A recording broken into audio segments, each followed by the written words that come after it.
Joining me now is Mike Harrigan, who has 30 years experience in law enforcement, including as a former FBI agent. Mike, good morning. I have to ask you, the FBI says Shamsud-Din Jabbar made at least 2 trips to New Orleans prior to his attack, one in October, one in November, and that he wore those smart glasses so we can literally see through his eyes the planning that it seems like he took as he scoped out buildings. What new information can be learned at this point in the investigation? Well, I think what you see from his use of the glasses, I mean, it goes to his state of mind and the amount of preparation that he did in advance of this. I mean, that's important to know, is that this wasn't a spur of the moment thing on his part, but that he planned this out over months, if not years, to do this attack.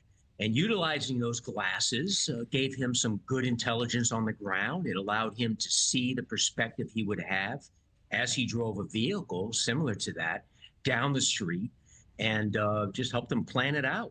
And Mike, can you talk to us about your training, telling us how maybe little experience he had in actually knowing what he was doing when it came to making a device that would actually work the way he had intended it to? Absolutely. The ATF, who are the consummate professionals with explosive devices, they assessed those 2 devices he left on the street, and clearly the detonation method of that, or the detonation mechanism, was substandard and wouldn't work. He obviously didn't have access to real detonators, so he tried to use some type of electronic device to trigger those explosives. They didn't work, thankfully, for the public that was there.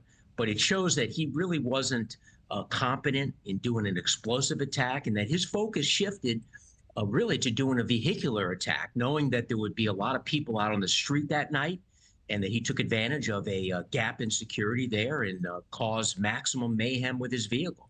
Now, Mike, the FBI says that they're also tracking Jabbar's previous trips that he made to both Egypt and Canada in 2023. What could investigators glean from that?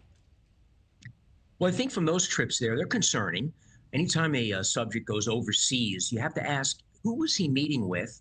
Was it tourism, really, or was he furthering his conspiracy, or was there a conspiracy with some foreign actors? So the Bureau is going to be looking very close at what he did overseas, who he talked to, and matching that up to an analysis of his electronic signature, his electronic footprint that he left through the devices he accessed, conversations he had, to see if there was maybe other actors involved, or whether he was inspired or led in some way by overseas resources or assets.